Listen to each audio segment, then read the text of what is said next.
सभी। कोई बात नहीं, सुनाओ। बैठ सको तो बैठ जाओ, कोई बात नहीं। सबसे जो मुख्य मांग थी, एक मिनट शांत तो रहो। सबसे जो मुख्य मांग थी वो ये थी कि एक आदान अनुदान है अपना 2022 का 2023 का जो आदान अनुदान है वो अपन को जारी किया जाए। सबसे अपनी मुख्य मांग यही है।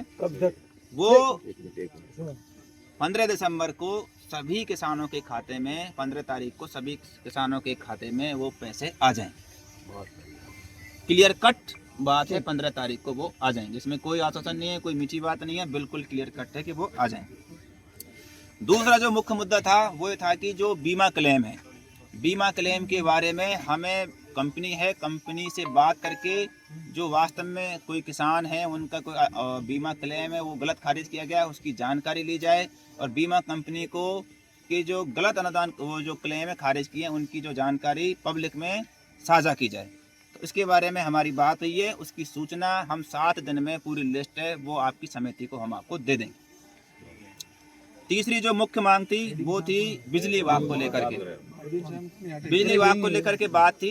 बिजली विभाग के 4-5 इशू थे। पहला था कि भाई 6 घंटे 3 फेज बिजली सभी को पर्याप्त रूप से दी जाए, जो बिल्कुल है कि सरकार के भी निर्देश हैं वो सभी उसकी पूरी सुनिश्चितता की जाएगी।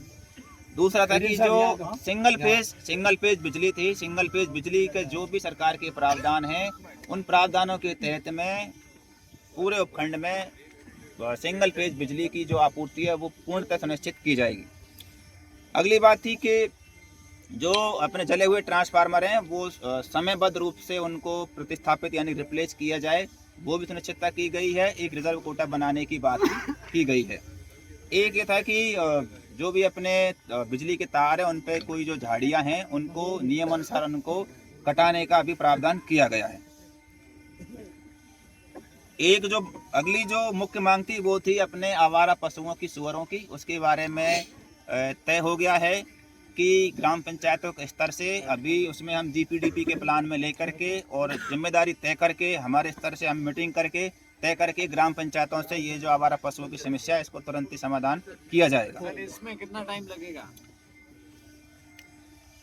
अगला इशू था कि सहकारी बैंकों की बात थी। सहकारी बैंकों में 3-4 पॉइंट थे। एक तो जो मृत किसानों का हिस्सा है वो उनको दिया जाए, इसके बारे में जिला स्तर पे जो इनके अधिकारी हैं उनसे बात की गई है, वो भी तुरंत ही इनके जो प्रक्रिया है वो आरंभ की जाएगी और मृत किसानों का हिस्सा है वो नियमानुसार उनके खाते में लौटाया जाएगा। एक जो अगला जो मुख्य मांग थी वो थी अतिक्रमण की। अतिक्रमण के बारे में 4 बिंदु हैं। पहला है कि तहसील के सामने जो अतिक्रमण है वो पर्यटन विभाग की जमीन है, उसकी कल या परसों में 2-3 दिन में उसका सीमा ज्ञान करके अगर उस पर कोई अतिक्रमण मिलता है तो उसके नियम अनुसार उसको 7 से 10 दिन में उसकी कार्रवाई करके हटाया जाएगा। आबादी के पट्टे की जांच है। आबादी के पट्टे की जांच है कि 30 दिन में आबादी के पट्टे की जांच पूरी हो और अगर उन जांच में गलत पट्टे मिलते हैं तो उसकी संबंधित विकास अधिकारी है वो सक्षम न्यायालय में उसकी निगरानी पेश करेगा। एक है कि किसानों के लिए नगर पालिका में धरने के लिए कोई जो भूमि है वो आरक्षित किए जाने की बात की गई है।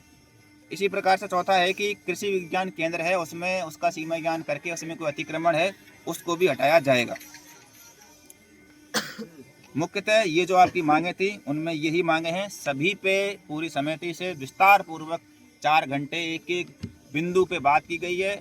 आश्वासन के बजाय ठोस कार्रवाई की गई है। इनमें से कुछ बातें ऐसी हैं जिन पे कि हमारे स्तर पे अभी कार्रवाई की जानी है, वो हमारे स्तर पे हम सुनिश्चित करेंगे।